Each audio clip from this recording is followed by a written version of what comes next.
Hello, Allison, and welcome back Hello. to Amá CONVERSA. How are you? I'm good. How are you? Doing very well. So, Allison da Silva is a fadista from Lowell, Massachusetts. And for those who don't know, she is how old? 16. 16 years young. So that is amazing. I'm so happy that she found her talent and she's sharing it with the world. So thank God for that at a young age, by the way. So that is fantastic. And the first time she came, we had a lot of fun. And, I said, I think I want Allison back here again for part 2. But today's going to be a little bit different. We're going to talk about music. We're going to talk about Fado. But then we're going to talk about something a little bit maybe taboo for some, if you may. It's something that me and Allison have to deal with, and so many other people have to deal with as well. So I think it is an important topic to address. So Allison, thank you so much for accepting the invite, because I know sometimes it isn't quite easy to talk about. But first, before we get to that topic, let's talk a little bit about what you have been up to as far as music or as far as school goes since the last time we spoke to you. It's been a few months now. So what has been going on for you? So COVID's getting better. That's a plus here. Yes, I got for that. And I know in a lot of other places. So things are opening up again. Yes. I already have a gig coming up in April for Fado night. And congratulations. That's so exciting. Yes. It's such a relief to finally, come back to normal life. I mean, it's not, of course, we all still have to be protective of ourselves. Mm-hmm. But, life is turning back to the way it was. And so I'm still in school, of course. We are doing 1 week at home, 1 week at school. Oh, wow. And okay. Yeah, it's a 4-day thing, not 5 days, because they have to clean the school. Yeah. So, so I have a gig coming up, and then, and then Saturday I'm also singing, but it's something small. So. That's so exciting. So finally, we're getting to see a little bit of movement going on with some of our events coming back in action. Thank God for that. Congratulations on your Fado gig. That is very exciting. And we're going to talk about that in a little bit. But for school, so you do 1 week online and 1 week at school, and it's 4 days instead of 5. And you have to wear your mask in class, or how does that work? Yeah, we all have to wear masks, and we get a mask break, but it's not really that much, as much as we should be getting. But we have to go outside and obviously stay far apart from each other. And we have to wear our masks inside 24/7.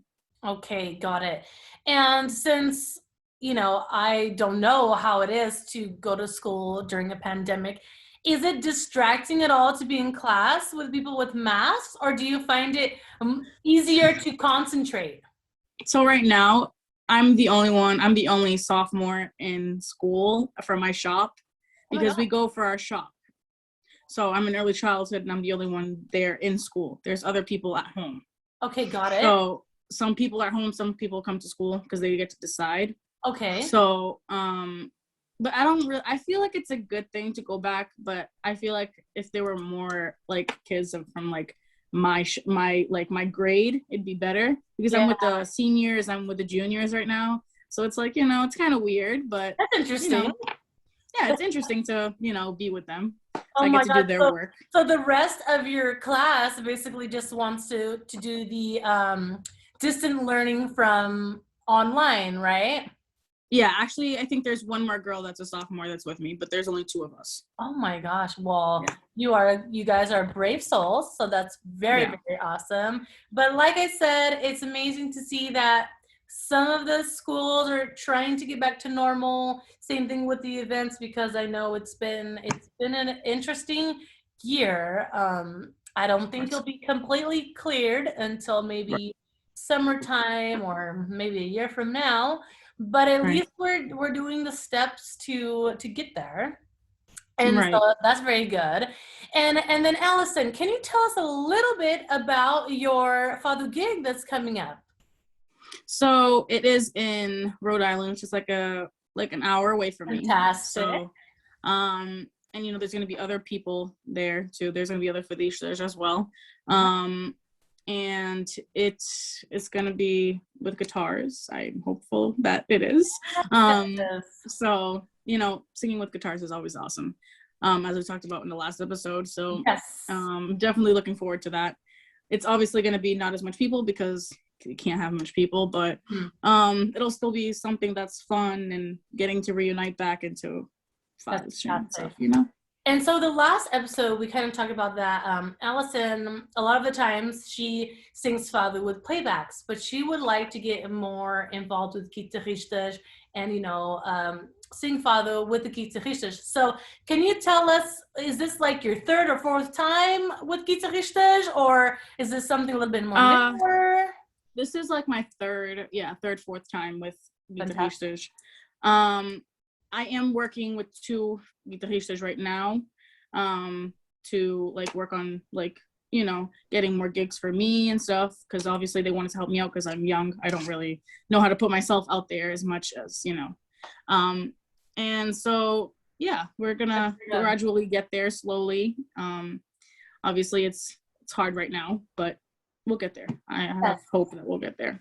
Oh yes, I definitely have faith that you're already so amazing that once this pandemic's over, it's going to be easy for you to get gigs. So I'm not worried about that like whatsoever. Yeah.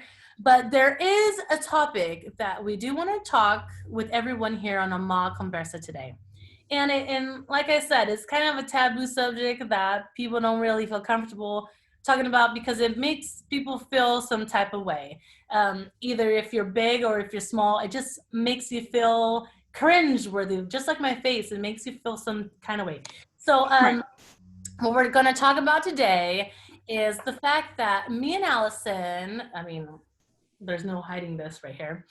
Me and Allison are both plus size, and sometimes that brings issues. And I'm not talking about health issues. I'm talking about sometimes that brings some type of awkward social situations, especially if you're Portuguese. I mean, yeah.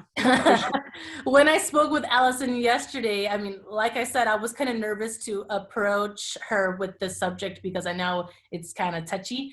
So, you know, we connected with it and she said, yes, I want to talk about this because I do think it is an important thing to talk about. And I remember when I was a kid, like I was always chubby. Even as a kid, I was always chubby. Me too. And sometimes I like to post like childhood photos and you can clearly see that, you know, I was always a little bit chubby and my brother too. And that's just the way that we were. And so as a kid, all the time we would go to Portugal and all the time we go to Portugal and my family there, not all of them, but some people, some older generation would say like, oh, estás mais gorda, or estás mais forte. When they say estás mais forte, which forte just means strong, you already know they're not trying to tell you that you look strong. They're trying to tell you that you look a little bit chubby. Yes. So I had to deal with that for, I think, my whole childhood. Like the majority of it, I would have to hear stuff like that. And then as I got older, thank God I was never bullied for my weight in school. Like, I don't know how that ever happened. Yeah, I was never bullied in school for my weight, but I was bullied in school for another Portuguese trait that I have, which I don't like this trait whatsoever. It comes from both my mom and my dad. So thank you, mom and dad, sarcastically. I got made fun of because I was a hairy little beast. I was a hairy little monkey. So that is a true thing. But I was never made fun of for my weight for some odd reason. The only time that weight was a problem was, like I said, with the Portuguese community. That's the only time my weight was a problem. So, Allison, can you talk a little bit, were you ever bullied for your weight in school? Yes, I was bullied in middle school. In like the early, like 5th, 6th grade, and the end of my elementary school. Wow. But I did I did have a lot of struggles with it, but now I've learned that, let the people talk. Yeah. Yeah. A lot of the Portuguese people some of my family members also do it too. Yeah. Ah, estás mais forte, ou estás mais gordinha, ou tu estás peso, or something like that, Yeah. And I just look at it as, some people, they talk about you, but they don't talk about themselves. Yeah. So maybe they don't want to talk about themselves, but they want to talk about somebody else because they see the way they are. Yeah. But they don't want to talk about themselves, So they're trying to change the subject, kind of a thing. Right. So I just feel like, if you see yourself as being chubby or plus size or whatever, let the people talk, because you know what? If you see yourself as being fine, then you see yourself as being fine. Exactly. Then if you think that you're not healthy or you don't like your appearance or something, then you can do something about it yourself. But I feel like if you like yourself in your own skin, show off your flaws that you have.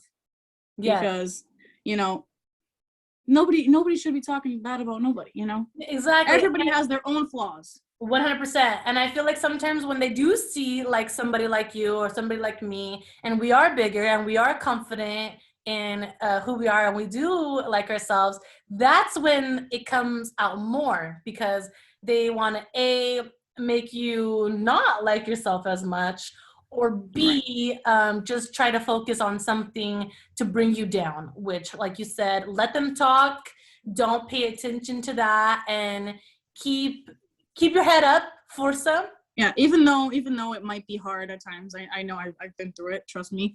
It's hard not to get down, but you have to show the person that, you're happy. Exactly, 100%. That you don't care what they say. Yes, and this actually reminds me of another little story. Thankfully, I've never had anything yet to my face, at least, with fados. Like, nobody has commented about my weight as far as that goes. Same here. Thank God for that, right? Yeah. Thank God for small favors, because that, I think maybe the world is changing a little bit, especially with the pandemic. Maybe the world is trying to reevaluate, and maybe they're getting a little bit more sensitive to certain topics and situations. But there is a little story that I do want to tell you. And then if you have any stories for me, you can go ahead and share. Okay. So I'm plus size and my husband is not. My husband is like, how do I like to say, like slim fit. So he's slim, but he's very fit. He has, he's muscular, so he can pick up this big woman right here. Yeah. He can do it. It's been done plenty of times. So anywho, this was like during the first year that we were together, and we were at a Portuguese festa, and we were at a Portuguese bullfight in my hometown of San Jose. This was the first bullfight they ever had. And my husband is from Terçeira, just like Allison's family's from Terçeira. And he is a capinha, so he was like the main bullfighter guy of the event. Well, anywho, on that event, it was so packed around the praça that they built that I couldn't see inside to see what my husband was doing. Well, he was my husband at the time, just my boyfriend. I couldn't see him at all. Even if I tried to squeeze through the people, I couldn't see him. So I decided, okay, I'm gonna sign the waiver and I'm gonna go inside of the praça. I went inside of there. Yes, I'm cuckoo. Just because I couldn't see him, and that was making me like aflita. Like, I wanted to see him. I wanted to see what was going on. And the only way to do that was to physically get in there. And I went inside of there with my sister-in-law, Christina, and our friend, Andrew Borba, which rest in peace. He already passed away. But we went in there together and we watched my husband do his thing. So after the first bull, he came and found me in the crowd to give me a hug and a kiss. Well, that's when the problem occurred. So he found me in the crowd to give me a hug and a kiss. And there was a group of men from this area where I moved to, which is Central California, which is right in the middle of California, where they do all the dairies and they have all the cows and all that stuff. There was a group of people from that area. And I think the man's name, which I'm going to put the man on blast because I don't have no shame in my game. The man's last name is Cabral. So if anyone is listening to this and knows who the man is, I guess he's like a big hot deal around here. But anywho, so the man saw that and he instantly disapproved of that. He was like, what the hell? So he literally screamed out loud to everybody that was around, probably a little bit drunk. They were all drinking. And he screamed out loud in Portuguese, "Hey, isso é demais para ti!" Yes, that That's so happened. embarrassing. So embarrassing, let me say. It was so freaking embarrassing. Oh my God. So then my husband naturally got really pissed off and started talking some words to the man, right? But then it was time to go back to the second bowl, so he couldn't do much else. So he ran to do the second bowl, and I on that day, which I've never done this before, I on that day went up to the man. I went up to the man. Good job. Yes, I can't believe I did this. I think, well, it was a liquid courage because I was also drinking a beer. So anywho, I tap, tap, tap. I was right next to him, and I was talking to him in Portuguese. And basically I said in a straight face, I said, so what was the point of that? I just wanted to know what was the point of that. Right. Because you just got yelled at, you made yourself look like an ass. So what was the point of that? Because, and I like looked at myself and I'm like, because I am fat, but I am not so huge that you need to point it out to the whole world. Like, that was embarrassing. Like, I told him, like, you hurt my feelings. That is embarrassing. That is low class. That is disrespectful. Right. That is gross. Like, I basically told the man that. And everyone around him just like, you know, that kind of face, and didn't say anything.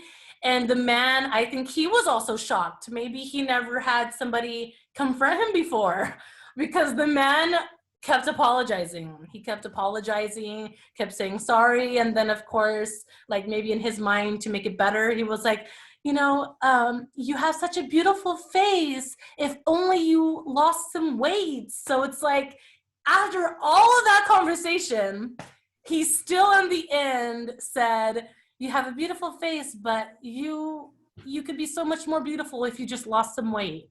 And I'm just That's what every Portuguese person says. Yes, I'm just like, God damn it. After all your begging and saying sorry and this and that, you're still going to say that. So at the end, I just said, okay, senor, thank you. And then I just walked away and I left it at that. But that was back in 2016, and I still remember that moment. Do you have any kind of weird moment like that happened to you?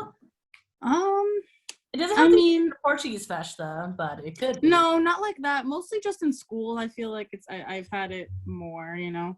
Yeah. I also, you know, but I do talk for myself. I'm a very Portuguese person when it comes to talking. Oh, like, I will tell you how I feel, like, to your face. I'm not going to talk behind your back.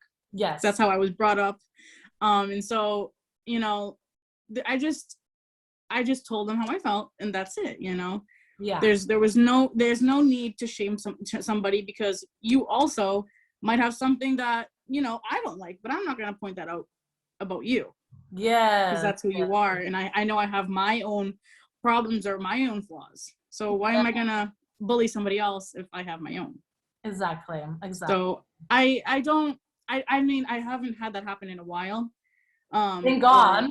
Right? Yeah, thank God. You know, so, but, you know, being chubby is hard. It's not something that's easy, you know. Yes. Especially with clothes buying and that kind of stuff, it's hard. So especially when we're looking for clothes for fados. Like, I still have that dress that I need to send you, but we still have a lot of stuff in boxes in the garage from the move. Oh yeah, take your time. Right now at this moment, I don't know where that dress is, but seriously, me and Allison have talked about this, that sometimes it's a little bit hard to find like the perfect outfit or the perfect dress. So I'm going to send her one of mine and hopefully that she can get some use out of it. But honestly, I find my stuff like in the most randomest of places, like Ross or Marshalls or TJ Maxx. Yeah. I love Forever 21 Plus. Like, Forever 21 Plus to me is my favorite. But Is that a store or is it just Forever 21? It's some of the stores have the plus size section at the stores, but it's very difficult to find and it's very rare. So what I do is I just shop at Forever 21 online, and then I go to the plus size section, and then I just go to the dresses, and then I look to the dresses on that way. So that is the thing that I because do. the Forever 21 here, we have the mall. Yes. But they don't have plus sizes there. Exactly. So. Not all of the stores have the plus size, unfortunately, but I just love shopping online, honestly. Like, when I go to the store, it's a little bit overwhelming because there's just so many things, especially at Forever 21. There's just so many things, and I've been a Forever 21 shopper since I was in high school, and I just love it better online. Online is the best for me. I already know my size, and I just get it. But Target too has Target, that's a good store. Yes, I love Target. This is from Target, I think, or something. I also sometimes find cute things at Walmart, which is funny. Sometimes I do. And even on Facebook Marketplace or Poshmark, I've shopped on Poshmark plenty of times. I love yard sales too. So like oh my God, my mom loves yard sales. Exactly. That's the Portuguese in us. We're always looking for the bargain, right? Yeah. So for sure. yeah, I'm a bargain shopper to a T, and I just find my stuff everywhere. And honestly, we're going through our clothes right now, so I'm sure I'm gonna find that dress. But we're going through the clothes right now, and we can open a store with the amount of clothes that me, my husband, and my daughter have.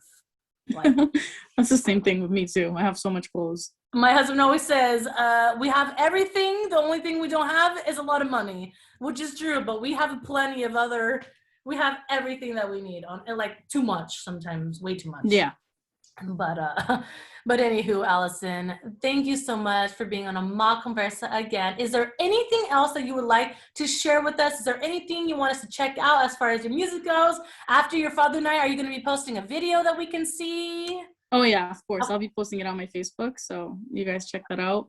I also am starting back on my YouTube channel. Congratulations. And then that's the same name that's on my Facebook, which is Alison de Silva. And so I'll be posting some stuff there. Wonderful. And if you want to sing with Allison or me, we both have Smule accounts, and me and Allison have actually duet on the Smule before. We've done Ocean Eyes, and we need to start doing some fathers on there. So stay tuned for that. We'll start doing some duets soon. And Allison, thank you again for talking about this uncomfortable subject sometimes. But I think the important message here, just like Allison said, is just we need to be comfortable with our own selves, despite what others may feel or think or say. We just have to live our life the best that we can. And like I always say, live our life with purpose and intent. And your purpose, what I feel, is to share your beautiful gift of music and your voice to the world. And, you know, we're Portuguese, so we're kind of raised tough anyways. Yeah. We have tough skin and we can handle a lot. But we just want to come here today, and for anyone that's listening and who can relate to us, that we're here for you. If you ever want to talk with us, we're here. And Forza, just keep going. Just like Allison said, keep going, don't stop, and let them talk, because they're always going to talk, whether it's bad or good. So whatever. Right? Well, thank you again, Allison. Beijinhos. Thank you so much. Appreciate you, and stay safe at school too. Have fun, all right? Thank you. I will. Okay, thank you. Bye. Bye-bye.